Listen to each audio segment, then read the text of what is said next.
할렐루야. 아멘. 예, 오늘은 십자가가 딱 맞았습니다. 근데 어찌됐든 감사하고요. 여러분, 날씨가 많이 덥죠? 어떻게 지내셨습니까? 건강하셨어요? 배탈 나진 않았죠? 예, 그래서 감사하고, 그래서 우리가 이렇게 건강하니까 다시 만날 수 있고 예배 가운데 공동체도 섬길 수 있는 거 감사하죠. 우리가 몸이 이렇게 건강하고 평안하면은 우리의 영도 같이 평안한 거예요. 아멘. 그런데 몸은 그런대로 좀 어떻게 보존을 했는데 열이 나가지고 분노가 치밀어 올라가지고 이제 그 2단계가 되겠죠. 그래서 그것까지 우리 정복합시다. 아멘. 우리 지난주에 했잖아요. 오른손으로는 하나님을 붙잡고 왼손으로는 그런 것들을 다 놓고 등 뒤에 내가 다스리는 그거 우리 배웠잖아요. 그래서 오늘은 하나님 말씀을 마가복음 5장 21절부터 23절, 그 다음에 또 35절부터 43절에 나오는 말씀을 가지고 우리가 함께 하나님의 뜻을 상고하기를 원합니다. 하나님은 말씀으로 우리에게 다가오시는 거예요. 찾아오시는 거예요.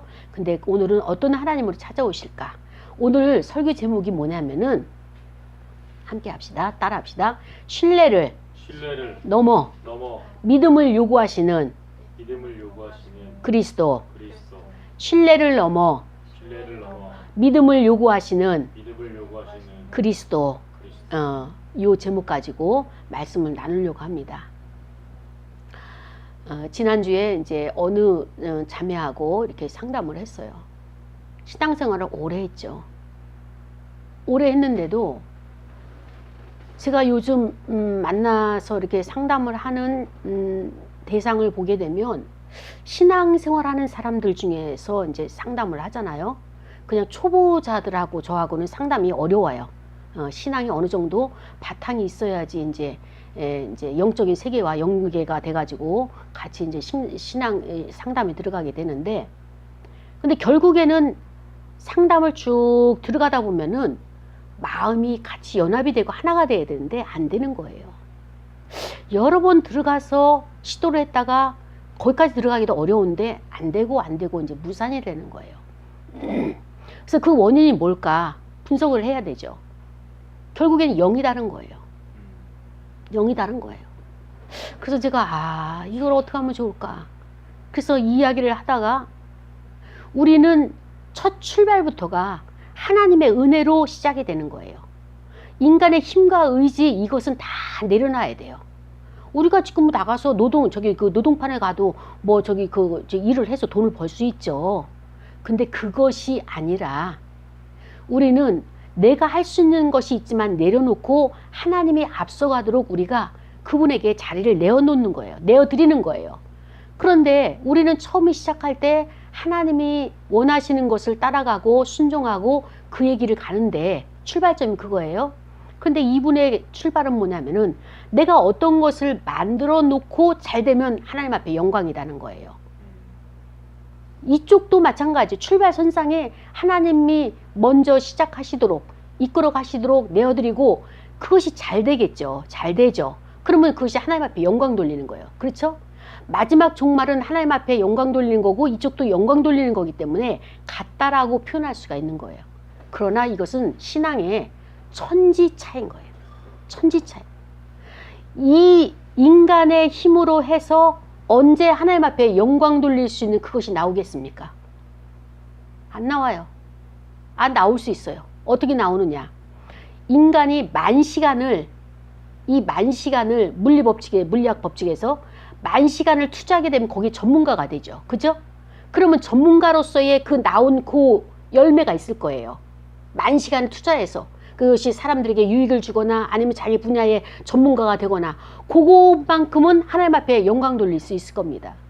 그러나 이쪽 신앙의 출발부터 하나님을 의지하고 가는 사람은 뭐예요? 내가 실패가 됐든 승리가 됐든 성공이 됐든 잘 됐든 못 됐든 이 모든 것들이 다 하나님과 함께 했기 때문에 실패도 하나님 앞에 영광이요.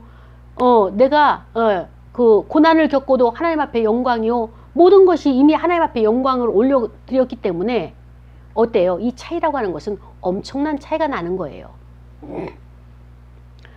예전 같으면 제가 이 자매를 계속 설득을 시키고 그 하나님이 계신 영의 자리까지 그를 끌어다가 어찌됐든 그 코앞에 다가가도록 했을 겁니다.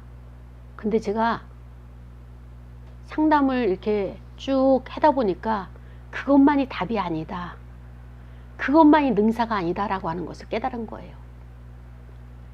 첫 번째는 제가 목회자로서 나의 한계는 여기까지다. 그를 데리고 양을 데리고 물가에 가서 입을 안 벌리는데 어떻게 물을 먹이겠냐고요. 말이 물 먹이려고 데려갔는데 입을 안 벌리는데 나는 데려가는 것까지 여기까지가 나의 한계고 그 물을 마시고 안 마시고는 양이 말이 짐승이 하는 것이다. 그가 할 수밖에 없어요.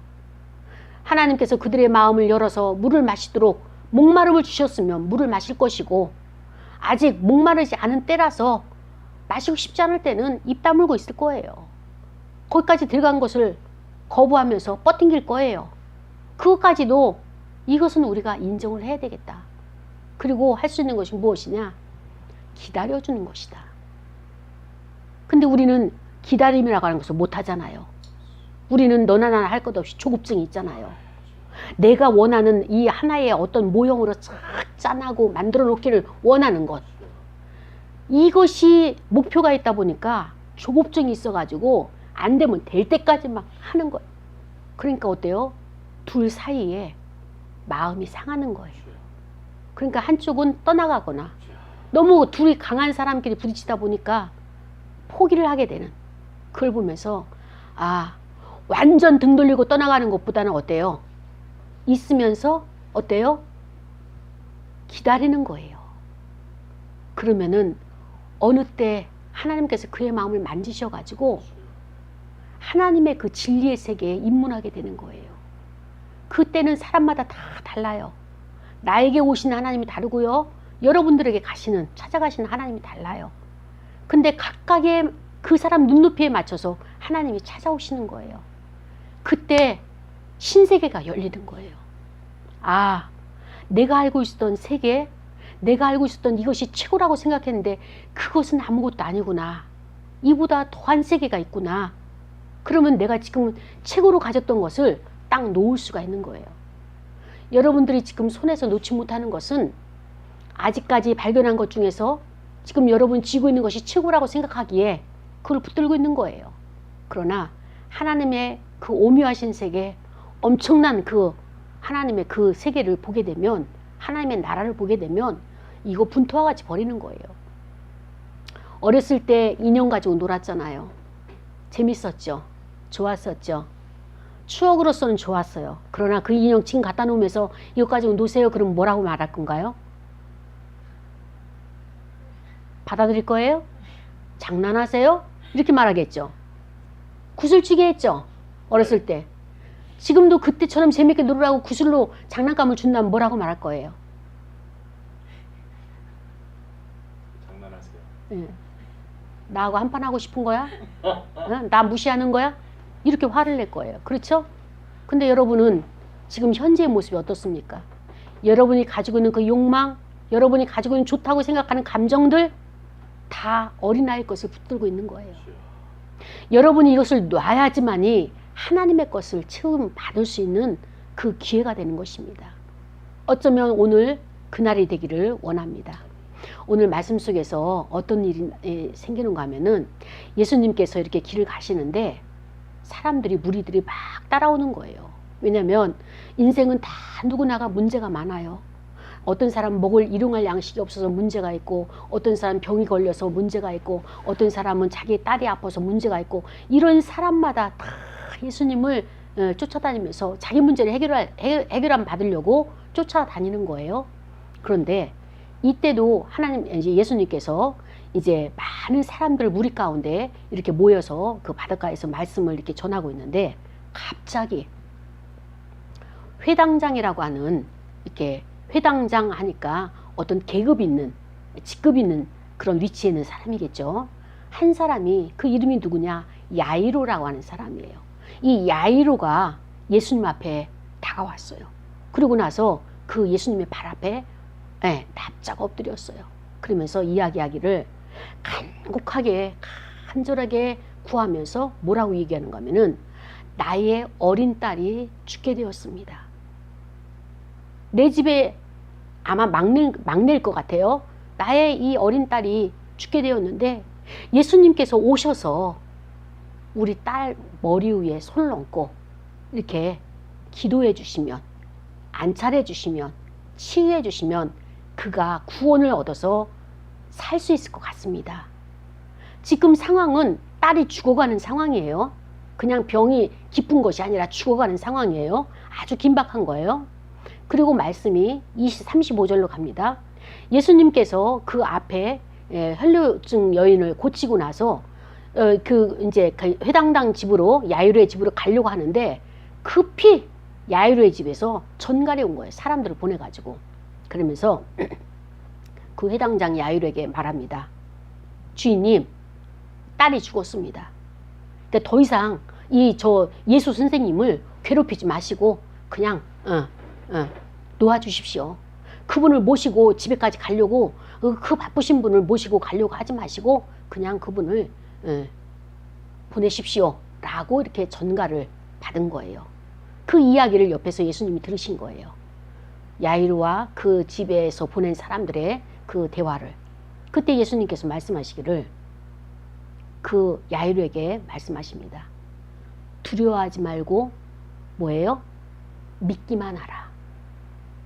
예수님께서 걱정하지 마, 내가 가서 고쳐줄게, 이게 아니라 두려워하지 말고 믿기만 하라, 이 말씀을 하시는 거예요. 그리고 예수님의 제자 베드로, 야고보, 요한, 이 세 제자만 데리고 다른 제자들은 다 여기 있으라, 머물라 하고 갑니다. 그리고 회당장 집에, 야이로의 집에 가가지고 그 동네에서 문상객들이 와가지고 벌써 죽었어요. 그 문상객들이 와가지고 막 소리를 지르면서 울면서 어때요? 통곡을 하는 거예요. 왜? 12살 먹은 딸이 죽었으니 그의 인생이 얼마나 슬퍼요. 꽃도 피워보지 못하고 죽었으니 그의 그 안타까움이 얼마나 심하겠냐고요. 이걸 동네 사람들이 곡을 하는 호곡객들이 와가지고 그것을 다 풀어놓는 거예요. 이렇게 어수선하고 힘든 아주 상황이 굉장히 분주한 이런 상황 가운데 예수님께서 환경으로 들어가셨습니다. 그때 예수님께서 들어가시면서 이 모든 환경들을 보셨죠. 그러면서 너희가 어찌하여서 이렇게 떠들면서 우느냐, 예수님 말씀하시는 거예요. 너희들이 생각하는 저 안에 있는 아이가 죽은 것이 아니라 잔다, 예수님이 이렇게 말씀하셨어요. 그랬더니 거기 그 많은 문상객들이 와가지고 예수님을 비웃기 시작하는 겁니다. 조롱하기 시작하는 거예요. 예수님께서 그들을 다 밖으로 내보내셨어요. 그리고 그 아이의 야이로와 그의 아내, 그 부모와 세 제자만 데리고 그 아이가 누워있는 그곳으로 들어가시는 예수님의 모습을 볼 수가 있습니다. 예수님이 침상에 누워있는 아이를 보았어요. 이 아이는 움직이지 않습니다.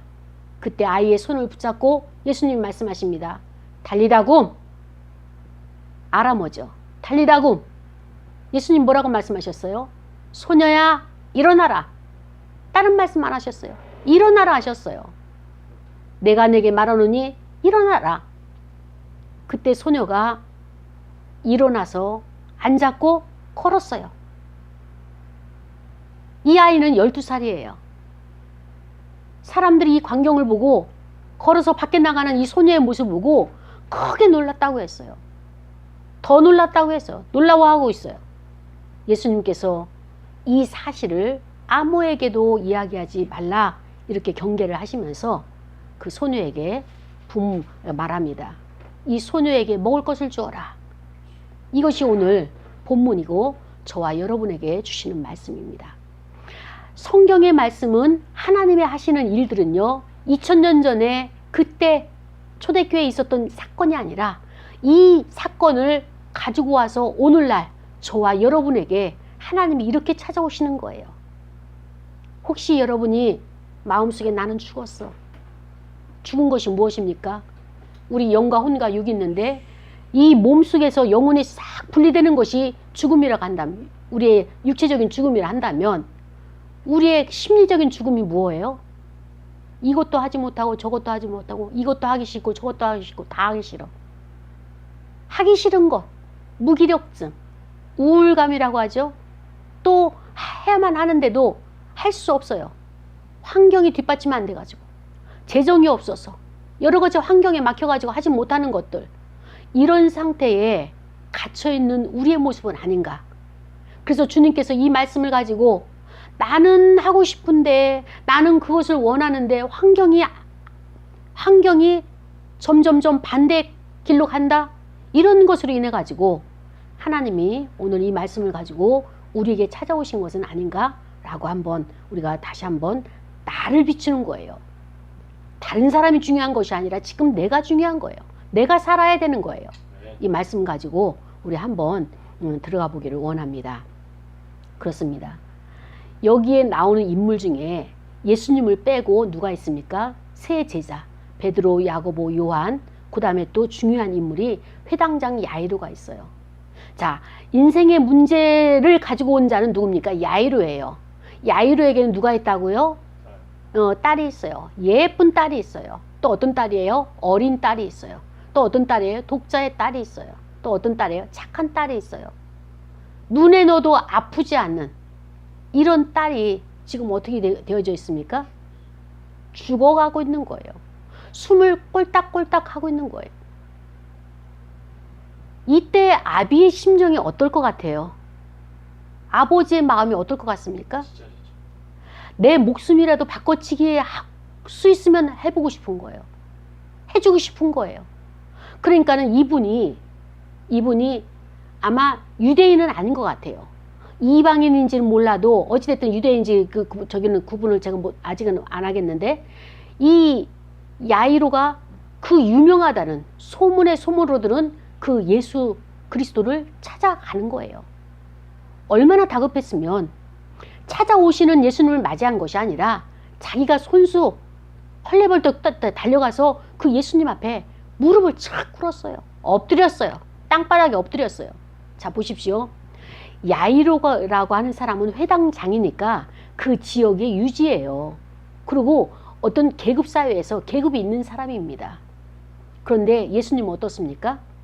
제자들과 허구한 날 광야에서, 들녘에서, 벳세다에서 야영을 하시듯이 겟세마네 동산에서 그렇게 다니시니까, 샌들 신고 다니시니 발이 깨끗하게 하겠습니까? 옷이 깨끗하게 하겠습니까? 그런데 이 야이로가 그 예수님을 딱 뵙는 순간에 뭐가 있습니까? 내가 가지지 못한, 이 야이로는 다 갖춘 사람이에요. 내가 가지지 못한 어떤 권위가, 신적인 권위가 예수님 안에 있는 거예요. 그 권위를 바라보고 그가 예수님의 발 앞에 허접해 보이는, 외관상으로 허접해 보이는 그 예수님 발 앞에 딱 엎드리는 것을 볼 수 있지 않습니까? 저분이야말로 뭔가 있다. 저분을 내가 우리 집에 모셔다가 기도만 받기만 하면, 안수를 받기만 하면 내 딸이 날 것만 같은 이 믿음이 있었던 거예요. 그렇다면 이 야이로는 그 믿음이 어디서 났을까요? 어디서 이 믿음이 생성이 됐을까요? 요 앞전에 보니까 어떤 일이 있습니까? 백부장이라고 하는 군대 장관이 있었잖아요. 백부장이 뭐라고 표현했습니까? 나의 집에 종이 있습니다. 하인이 있습니다. 그가 아픕니다. 병이 들어서 아픕니다. 그러니까 예수님, 우리 집에까지 오시라고 말씀드린다면 너무 송구스러우니까 지금 여기서 말씀만 하십시오. 말씀만 하시면 내 종이 낫겠나이다 라고 하는 백부장의 믿음을 예수님 앞에 올려드린 거예요. 그때 예수님께서 그 이방인 백부장을 칭찬하면서 내 믿음이 크도다, 내 믿음대로 될지어다 하면서 그 즉시 그 하인이 낫잖아요. 요거를 야이로가 들었던 거예요. 야이로가 이 치유받은 이런 사건들을 들었어요. 또 혈류증 여인이 나은 것도 봤어요. 그러고 나니까 어때요? 아, 예수님만 모셔가야 되겠다. 아마 백부장만한 믿음은 없었던 것 같아요. 왜 그런가 하면은 예수님을 꼭 모셔가서 자기 아이의 머리에 손을 얹고 아니면 손을 대고 기도를 해주면, 손을 얹으면 그가 나을 것 같은 이 믿음이 야이로에게는 있었던 것입니다. 그렇습니다. 우리에게 믿음은 어떤 것이 믿음입니까? 사건 현장을 봐야 돼요. 예수님이 역사하시는, 예수님이 행하신, 기적을 행하시는 그 현장을 봐야지만이 내가 믿음이 생성이 되는 거예요.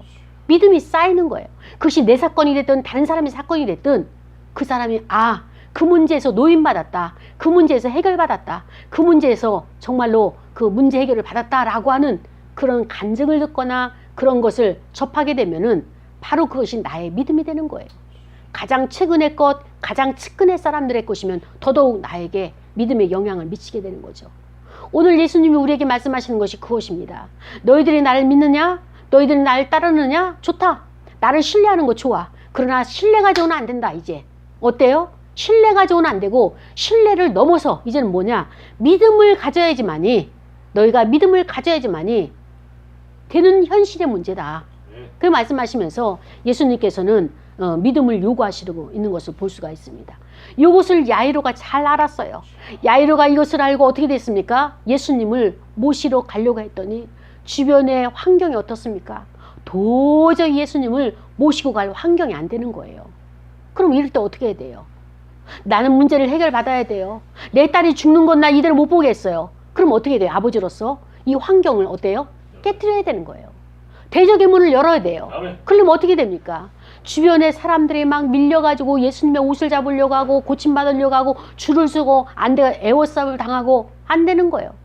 그러니까는 자기의 신분과 계급을 다 버리고 분토와 같이 버리고 납작 그 앞에 엎드려가지고 그 예수님을 모시고 가는데 그 사이에 또 12년 동안 혈류병을 앓는 여자가 와가지고 또 고침을 받은 시간이 또 진척이 거기서 또 낭비가 된 거예요. 시간을 또 허비를 한 거예요. 그러니까 또 예수님의 제자들이 주변의 무리들을 다 또 정리를 해야 되죠. 이 어려운 상황에서 집에 딱 도착을 한 거예요. 도착을 하려고 하는데 집에서 또 어떤 환경이 옵니까? 전갈이 왔어요. 이제 저 예수 선생을 데리고 오지 마라. 안 데리고 된다. 이미 문제는 끝났다. 끝났어요. 종결됐어요. 뭐예요? 죽었어요. 사람이 죽었는데 이 세상에서 다시 살릴 사람 있어요? 없습니다. 없어요. 없어요. 그렇기 때문에 죽었기 때문에 주인님은 더 이상 저분에게 매달리지 마시고 저분을 더 이상 괴롭히지 마시고 돌려보내시고 그냥 와서 장사를 치르십시오라고 하는 전가를 받은 거예요. 야이로는 그때 뭐라고 대답을 했습니까? 뭐라고 대답했어요? 도저히 너무나 충격을 받아가지고 죽을 것 뻔히 알면서도 충격을 받아가지고 말을 못하는 거예요. 그걸 예수님이 아시고 어떻게 했어요? 예수님께서 즉시 개입을 하시는 거예요. 어떻게 개입을 했습니까? 예수님께서 두려워하지 말아라. 야이로야, 너 두려워하지 말아라. 너 지금 충격을 받았지? 너 지금 낭망하고 절망하고 있지? 이제 끝났다라고 하지? 너 나를 찾아온 그 믿음, 그거 가지고 나를 믿기만 해라. 예수님께서 두 번째로 두려움을 버리고 믿으라고 하시는 거예요. 아멘. 여러분 마음속에 우리의 환경을 보게 되면 어떻습니까? 염려와 근심과 걱정만 있어요. 두려워요. 불안해요. 아멘. 저도 예전에는 젊었을 때는 불안이란 걸 몰랐어요. 두려움이란 걸 몰랐어요. 그런데 나이가 먹으면 믿음이 더 커져야 되잖아요. 근데 어떻게 믿음이 더 축소가 되는지 두려움이 생기기 시작했어요. 우리 교단이 지금 많이 힘들어요. 그래서 명성교회 그 문제로 인해 세습을 해준 거로 인해 가지고 세습 반대파와 세습을 허용하는 그 파에 있어서 지금 대립이 돼 가지고 지금 8월 29일이 우리 노예를 또다시 소집을 합니다. 그거를 놓고 기도하는데 지금 막 이 불안이 밀려오기 시작하는데 두려움이 밀려오기 시작하는데 살벌해요. 와서 막 그냥 치고받고 할까봐. 우리는 무방비 상태로 앉아있는데 와가지고 힘을, 권력을, 폭력을 휘두를 수도 있는 그런 상황들이 이렇게 내재되어 있기 때문에 이런 걸 생각하니까 너무 불안하고 두려운 거예요. 그래서 기도했어요. 하나님 어떻게 하면 좋습니까? 이 노예를 어떻게 하면 좋습니까? 우리의 총회를, 우리의 교단을 어떻게 하면 좋습니까? 그때 하나님께서 저에게 응답하신 말씀, 똑같은 말씀이에요. 두려워하지 말고 믿기만 하라. 지금 8월 29일이 어떻게 될지 우리는 알지 못해요. 그래서 하나님께서 이 말씀을 주셨기 때문에 지금 두려워하지 않냐고 기도하면서 이제 그 하나님을 믿고 이제 나가게 되는데, 지금 야이로도 똑같아요. 딸이 죽으면 어떡할까 조바심을 하는 거예요.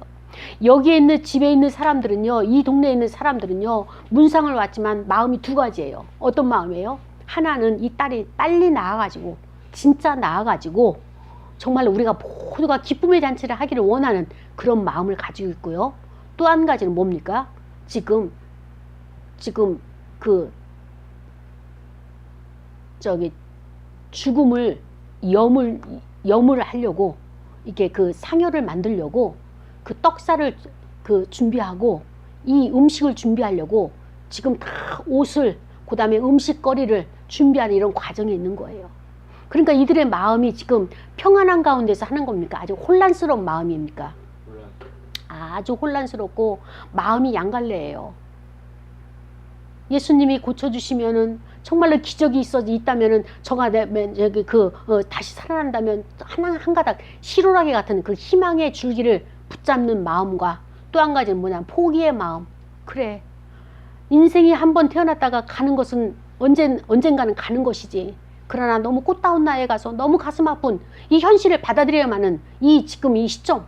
그래서 음식을 준비하려고, 또 옷을 만들려고, 또 호상객을 또 데려다가 울음꾼을 만들어서 이것을 하려고 하는 이런 두 양갈래 혼란스러운 마음을 가지고 지금 이 집안 사람들이 준비를 하고 있는 찰나에 그 주인과 예수님이, 그 제자들이 오는 것을 보면서 그 상황이 어떻습니까?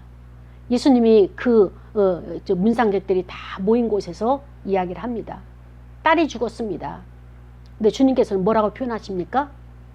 죽은 것이 아니고 잔다 표현했어요. 자, 여러분 보세요. 우리가 저녁에 기숙하여서 자게 되면은 아침에 일어나요, 안 일어나요? 잔다는 표현은 뭐냐면은 숨을 쉬면서 언제든지 눈을 뜰 수 있다는 거예요. 그렇죠? 그런데 죽은 것은 뭡니까? 이 사람들이 그 소녀를 계속 주무르고 흔들어 깨워도 이 소녀가 눈을 떴나요? 숨을 쉬었나요? 일어났나요? 아니니까 이건 죽은 거예요. 분명히 죽은 거예요. 그런데 예수님이 보시는 관점과 이 시대의 사람들이 보는 관점이 다르다는 거예요. 어떻게 달라요? 예수님은 잔다고 표현하셨고, 그 다음에 또 지금 살아가는 이 시대의 사람들은 죽었다라고 표현하는 거예요. 그러면은 어떤 것이 맞느냐? 어떤 것이 맞느냐? 이게 중요하잖아요. 그렇죠? 그때 예수님의 표현이 죽은 것이 아니라 잔다 표현했더니 거기 있던 사람들이 어떻게 됐습니까? 쉽게 말하면 한마디로 와 웃으면서 예수님을 조롱한 거예요. 저는 이 말씀을 준비하면서 이제 목사로서 어떤 것이 있는가 하면은 굉장히 목사의 길을 간다는 것이 외로워요.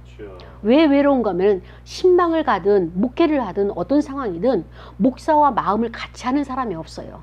그러니까 저와 마음을 같이 하는 한 사람만 있어도 그 대상이 남자가 됐든 여자가 됐든 평신도가 됐든 아니면 사역자가 됐든 누구든지 간에 나와 마음이 하나가 돼서 이 목회를 할 수만 있는 사람이 있다면 저는 정말 행복하게 이 목회를 할 것 같아요. 그런데 눈을 씻고 봐도 그런 대상이 없어요. 왜냐하면 하나님이 안 주시죠. 왜? 그 대상은 하나님이시니까 인간에게 안 주죠. 왜냐하면 하나님을 버리고 그 인간을 내가 좋아하게 될까봐 그렇게 해서 하나님 안 주시는데, 오늘 예수님의 이 사역을 보면서 뭘 느끼는가 하면은 정말로 하나님의 아들이시잖아요. 메시아잖아요. 그리스도시잖아요. 이분도 사역의 현장에서는 외로웠어요. 이분도 사역을 할 때는 정말로 말할 수 없는 그 고독함 가운데서 어느 누구나 내 편 되는 사람 없이 홀로 그 길을 뚫어야만 되는 그 외로운 길을 간 이 모습을 보면서 위로가 되는 거예요. 사랑하는 여러분, 여기 보세요. 여기를 보시라고. 많은 사람들이, 신앙생활 하는 사람들이, 믿음의 사람들이 가야 할 길이 이 길이에요. 우리는 어디를 가든지 나와 마음이 딱 맞는 사람이 없어요. 아멘. 나를 후원하고 지지해주고 잘한다고 격려하는 사람은 없어요. 아멘. 다 나를 반대하는 자들이에요. 다 나를 거부하는 자들이에요. 그 환경 속에 우리가 가야 되는 거예요. 아멘. 우리가 그 환경 속에 들어가야 되는 거예요. 아멘. 예수님이 그 사역을 하신 거예요. 나는 예수님이 안 계시면은 나는 이 목회를 어떻게 할까? 내 인생을 어떻게 살았을까? 그분이 계셨기에 나는 여기까지 살 수 있는 것이고 앞으로도 그분이 계시기에 살아갈 수 있는 거예요.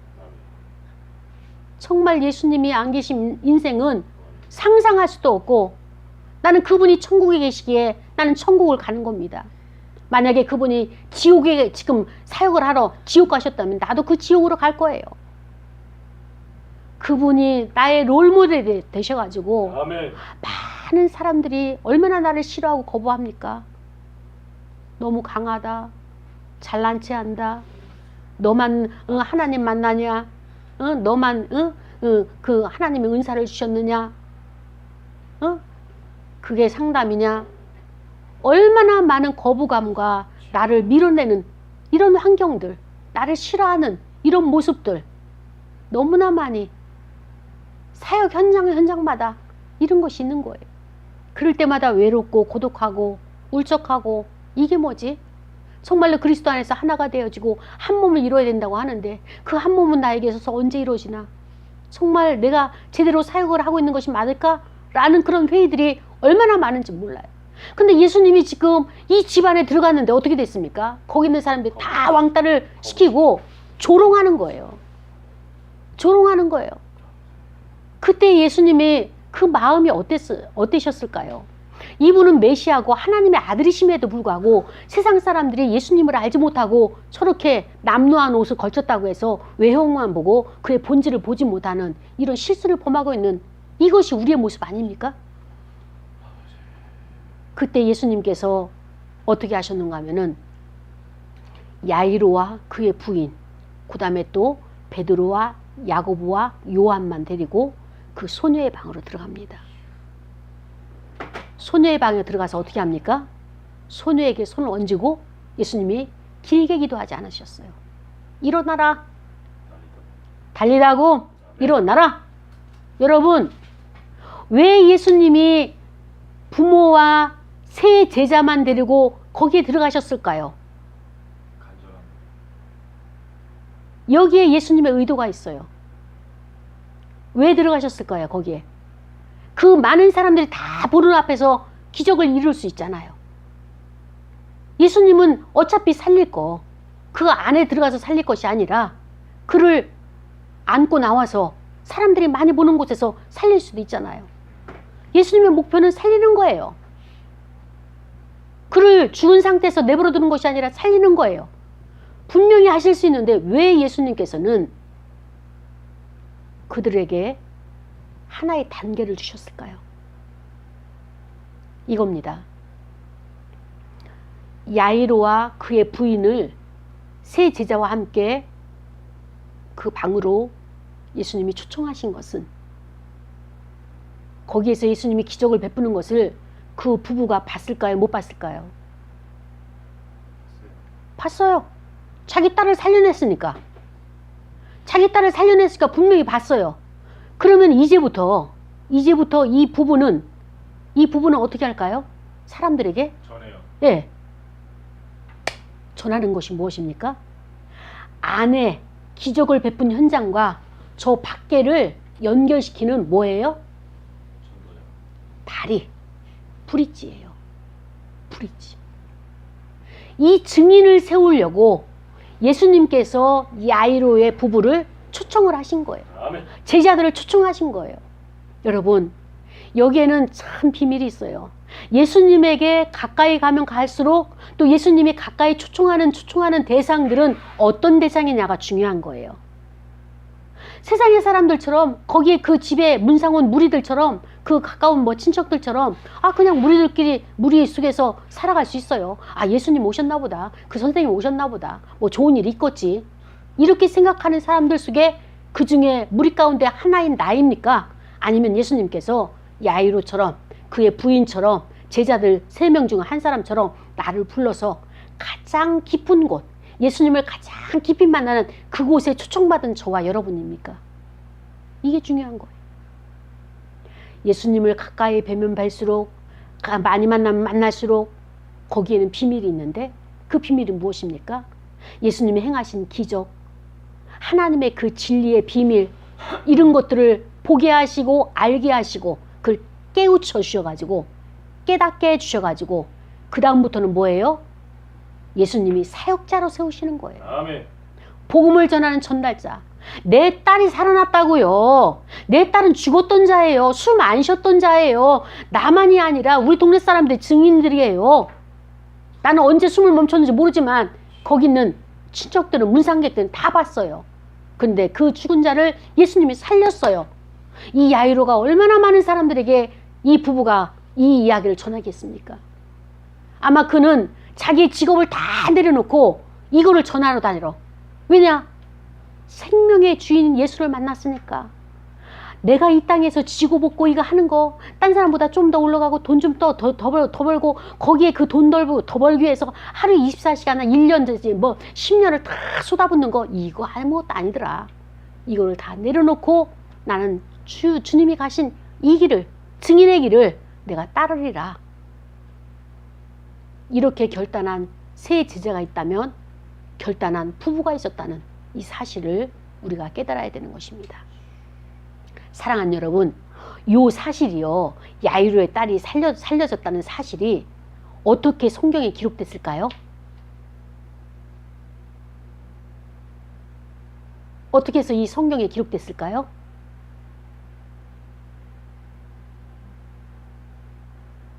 내가 딴 사람 몰라도 여러분이니까 비밀을 가르쳐 줄게요. 딴 사람에게 절대 안 가르쳐 주는데 여러분에게 가르치는 거예요. 자, 여러분, 이들이 복음 전파를 얼마나 열심히 했으면 자기 딸 사건이 성경에 기록될 정도로 많은 사람에게 전파했고 그 많은 사람이 입에서 입으로 세대와 세대를 거쳐가지고 2000년 전에서부터 여기까지 올 수 있도록 했다는 것은 그 부모가 이 사건을, 이 사실을 전파를 많이 했다는 증거가 되는 거예요. 그 부모가 안 알려주는데 어떻게 누가 이 성경에 그 사건을 기록을 했겠습니까? 이게 중요한 거예요. 그런데 그렇게 평생을 사역을 전념했는데 그들이 일용할 양식을 걱정을 했나요? 안 했어요. 세 제자 베드로, 야고보, 요한이 복음 전파를 위해서 나중에는 순교를 다 당하는데 그들이 먹고 살 문제를 위해서 직장 다녔나요? 사업을 했나요? 아니에요. 그들은 전적으로 이 복음만 전파했어요. 그렇다면 먹고 사는 생계는 누가 책임졌을까요? 아니. 네, 하나님이에요. 하나님. 사랑하는 여러분, 저는 여러분이 저처럼 전임 사역을 하길 원치는 않습니다. 그러나 순서는 바꿔야 돼요. 직장이 먼저냐, 사업이 먼저냐, 돈 버는 것이 먼저냐, 인생에 먹고 사는 문제가 일용할 양식이 먼저냐 라기보다는 그것을 차선해 놓는다면 첫 번째가 내가 예수 그리스도, 첫 번째가 내가 성부 하나님, 첫 번째가 내가 성령 하나님, 삼일체 하나님이 나에게 우선이다. 먼저다. 내 중심에 그분을 모셔드리고 그분만이 우선이고 그분이 명령하시는 것은 내가 따르리라 한다면 두 번째 차선의 문제는 누가 책임져요? 차선의 문제는 누가 책임져요? 일용할 양식은 누가 책임져요? 하나님이 공급하시는 거예요. 하나님이 공급하시는 거예요. 어쩌면 회당장 야이로는 하나님의 계획에 이 인생의 노후에는 이 인생의 하반부에는 복음 전파자로 쓰시기 위해서 전반부에 다 그것을 채워 넣으셨는지도 모릅니다. 저 역시 마찬가지예요.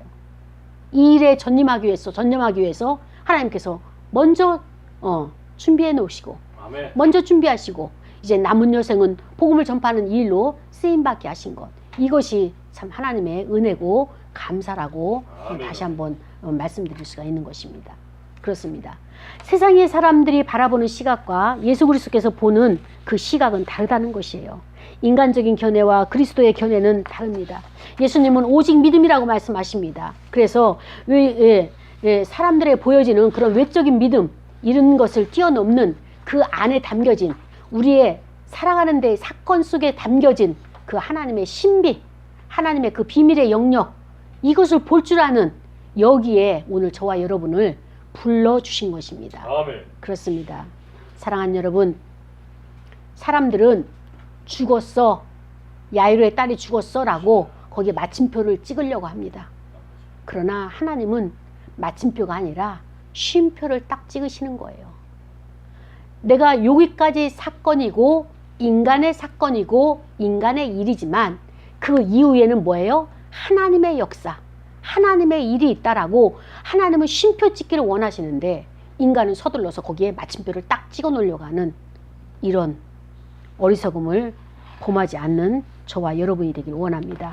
사랑하는 여러분, 하나님을 만나야지만이, 예수님을 만나야지만이 그분에게서 생명을 내가 공급받을 수 있어요. 생명을 공급받아야지만이 어떻습니까? 내가 연속적으로 살아갈 수 있는 그 에너지가 거기에서 나오게 되는 것입니다. 우리가 이것을 생각하면서 이제 주님께서 우리에게 말씀하신 것이 무엇입니까? 나를 신뢰하는 것 알고 있다. 여기까지 예수님께서 인정하셨어요.